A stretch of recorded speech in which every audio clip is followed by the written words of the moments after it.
Hello दोस्तों, welcome back to my YouTube channel दुनिया की स्टोरी 24। आज हम आपको सुनाएंगे एक बहुत अच्छी मज़ेदार कहानियाँ।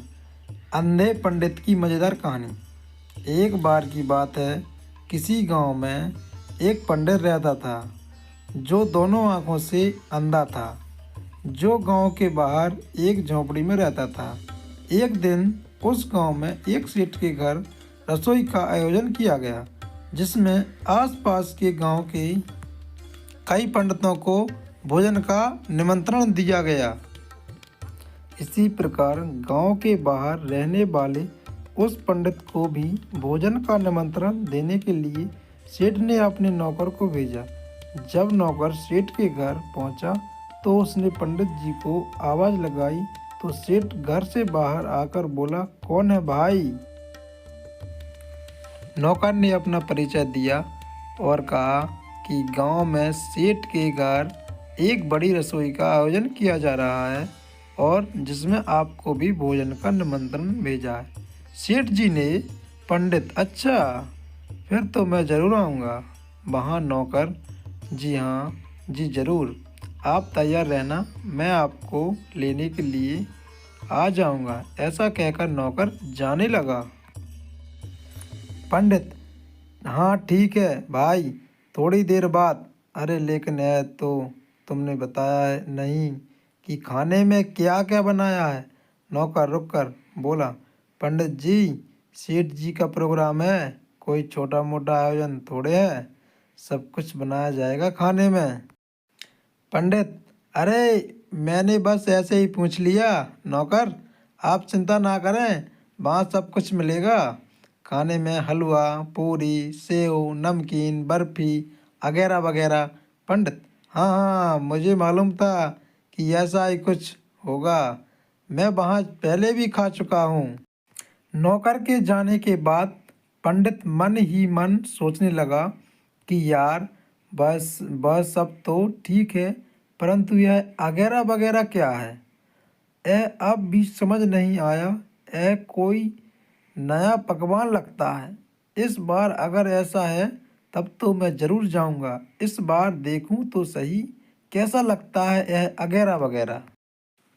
शाम होने पर सेठ का नौकर पंडित को खाने पर ले आया और पंडित को एक पलंग पर बैठा दिया।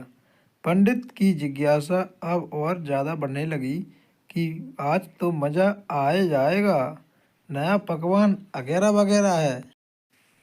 पंडित यह सब सोच ही रहा था कि तभी दोना पत्तल लगाकर भोजन परोसा जाने लगा। अब पंडित जी की स्वेंद्रियाँ जाग उठीं।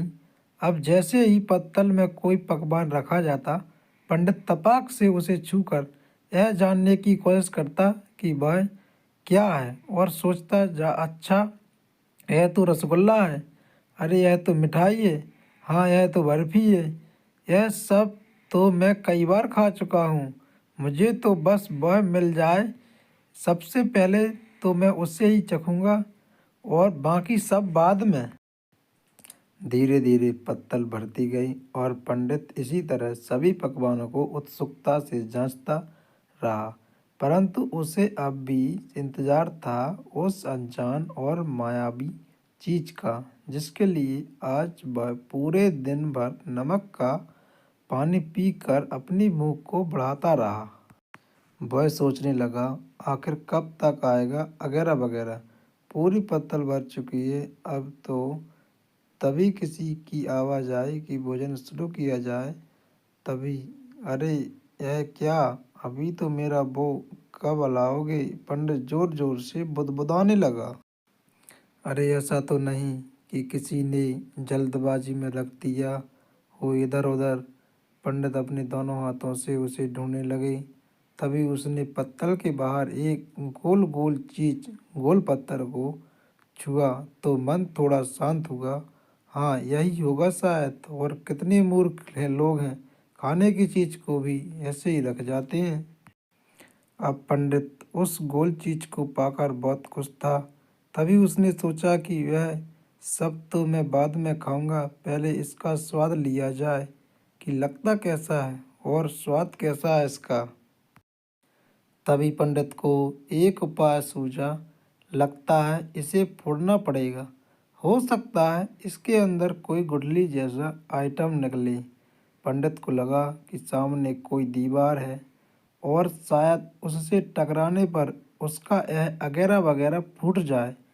और तभी उसने आओ देखा ना ताव और सामने दीवार समझकर दे मारा जोर से कि तभी किसी के जोर से चिल्लाने की आवाज़ आई, आए फूट गया रे मेरा तो। सामने पत्ता पंगत पर बैठा हुआ आदमी दर्द से चिल्ला उठा, क्योंकि पत्थर की जोरदार चोट से उसका सर फूट गया था।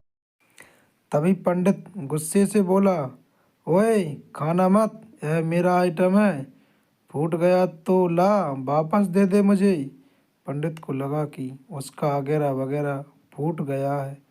तभी सामने वाला आदमी भयंकर गुस्से से बोला, हाँ ज़रूर, रुको महाराज, अभी देता हूँ आपको। और फिर सामने आदमी टूट पड़ा पंडित पर और उसने पंडित की बुरी हालत कर दी और पंडित को बहुत धोया। वीडियो अच्छी लगी हो तो प्लीज़ वीडियो को लाइक करें और चैनल को ज़रूर सब्सक्राइब कीजिए। धन्यवाद।